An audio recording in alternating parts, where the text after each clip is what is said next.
All right, I'm going to talk to you guys now about chapter 5 of The Hate You Give. So this is going to kind of go beyond just plot summary, and I want to just talk a little bit more, kind of analyzing what's going on. Okay, so first we're going to talk about the gated communities. So this chapter begins when Star is getting ready for school and she's just kind of considering the idea of gated communities. She wonders whether they're trying to keep people out or keep people in. And so there's this idea of separating people, keeping people who are the same together. And she says that Garden Heights would be considered a little bit of both in terms of keeping people out and keeping people in. So we know that territory is really important in Garden Heights. Gangs have claims to certain areas, but then we also see as the book goes on how hard it is to get out of Garden Heights. So, in that way, it does keep people in. People become kind of beholden to the place. And we see that very much in her father, Maverick, who seems to have this kind of loyalty to the area, even though he is, recognizing more and more that it's not really a safe place for his family to be. And she talks about her school, Williamson, which is gated. And the description of the school is kind of serene and idyllic. And in terms of the gating of Williamson, it's in a different way, right? It keeps people in by protecting them, shielding them from the ugly truths of the world outside. It keeps people out because it's elite and exclusive and sheltered, right? So the gating of Williamson is, of course, very different than the metaphorical gating of Garden Heights. And the metaphorical gating, I think, becomes very important as we see how guarded Star is as a character. And so this idea of kind of gating herself off emotionally becomes a very kind of powerful symbol. And through Williamson, we see the other version of Star's life, right? So she attends a private school because her mother decided it would help keep the kids safe after Natasha was killed.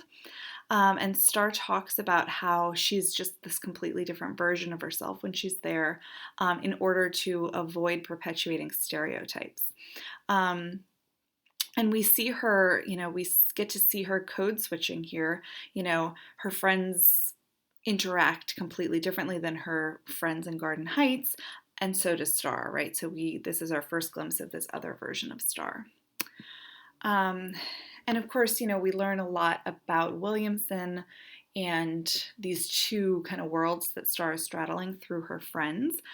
We get her internal monologue about her friend's privilege, right? Her friends spent spring break in the Bahamas, in Taipei, at Harry Potter World, and she recognizes the absurdity of their entitlement, but she also plays into it, right? So she plays this role that's been tacitly agreed upon.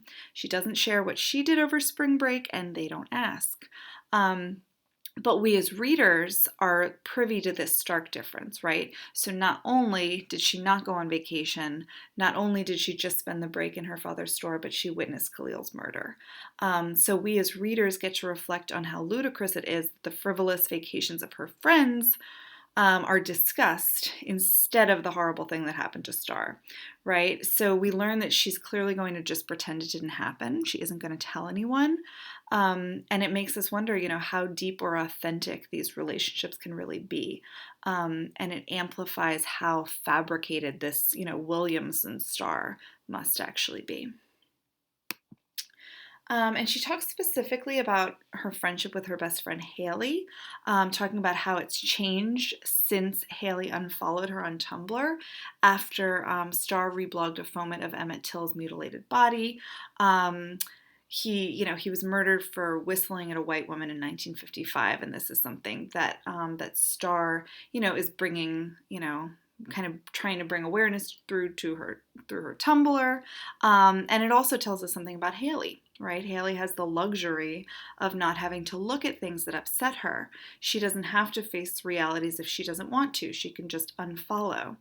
Um, and, this also factors into Star not wanting to tell Haley about what happened to Khalil.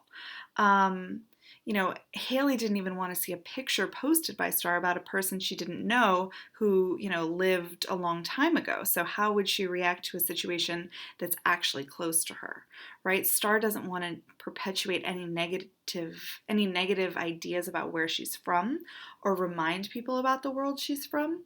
And Haley has the privilege of not really being forced to get those reminders. All right, and then we've been hearing kind of in indirect terms about Star's boyfriend. We know that, she's been kind of alluding to the fact that she had this bad fight with her boyfriend, but she hasn't told us much about him or the fight. We know that he's white. We know that he's part of her Williamson world. And the fact that she keeps alluding to what he did and how bad it is kind of builds the suspense and makes the reader feel like it must be something really bad. But when we finally find out, there's a real innocence to it, right? She's not ready to have sex. He pressed the issue by having a condom, ready. So, it's not even that he pushed her to have sex. It's just that he, made it clear that he had a condom. So in the grand scheme of things, it's a fairly innocent interaction. But she even says understatement.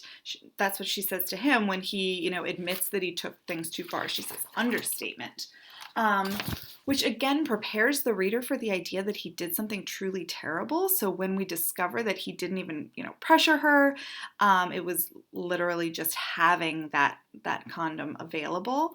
It emphasizes the relative innocence of this version of her life. Right? In her Williamson life, her problems are frivolous and typical for a teenage girl, in stark contrast to her problems in the Garden Heights version of her life. Okay, and then we see the way the Fresh Prince of Bel-Air kind of plays a role in the characterization of Star and also in her relationship with Chris. She was moved into more privileged circumstances after her mother got scared by what happened to Natasha, just like Will was moved to live with his wealthy aunt and uncle to escape the violence of Philadelphia. Star says she wishes she could be more like him, though. She talks about how he wears his uniform jacket inside out so that he stands out from the crowd, whereas Star does whatever she can to fit in, to not be noticed, to essentially fade into the background. And we see the way that she's characterized like this from the very beginning. Our first introduction to Star at the party in the first chapter shows us the way that she just kind of wants to fade into the background. And then Chris also likes the show, and it acts as kind of a tool for Star to reveal to him the way that she feels like she lives a double life. And since she revealed this through the Fresh Prince, she says that she feels as if she can be either version of herself with him, and he loves and accepts both parts of her. And then we see this moment when Chris touches her in the hallway, and it prompts this flashback to Khalil. So she's kind of getting close to forgiving him, and then suddenly, she has this flashback. He asks if she's okay. She flashes back to Khalil asking if she's okay. And it begins to show us how she can't really separate the different parts of herself. She's trying to forget what happened and immerse herself in her other life, but this sort of event, it follows you around. Okay, then when she's in the car with Seven, she talks about the way that time stands still when a patrol car pulls up. Obviously, she talks about the way that this kind of always prompts anxiety, but now after what happened to Khalil, that anxiety is heightened. They aren't doing anything wrong, but neither was Khalil. So her faith in the idea that that makes any difference at all is completely gone now. All right, so then they go to their mom's work, and Khalil's mom, Brenda, comes to visit. And, Brenda's really upset, and Star feels upset that Brenda, gets to be heartbroken now when she wasn't there for Khalil while he was alive. So Star feels like, kind of like she doesn't deserve to grieve now that he's gone if she wasn't going to be there for him, while he was alive. From Star's perspective, Brenda wasn't a proper mother to Khalil, and so it's unfair for her to mourn him after the fact. But Star's mother becomes uncharacteristically angry at this and kind of puts Star in her place, makes her understand that Brenda is Khalil's mother no matter what. And of course, what seems to prompt this kind of heightened reaction in terms of Star's mother is the fact that it's her own fear as a mother. It's her greatest fear realized, and it just kind of forces her to face the prospect of it again, the same way that she did when Natasha was killed and she moved Star to Williamson. All right, so that's it for chapter 5.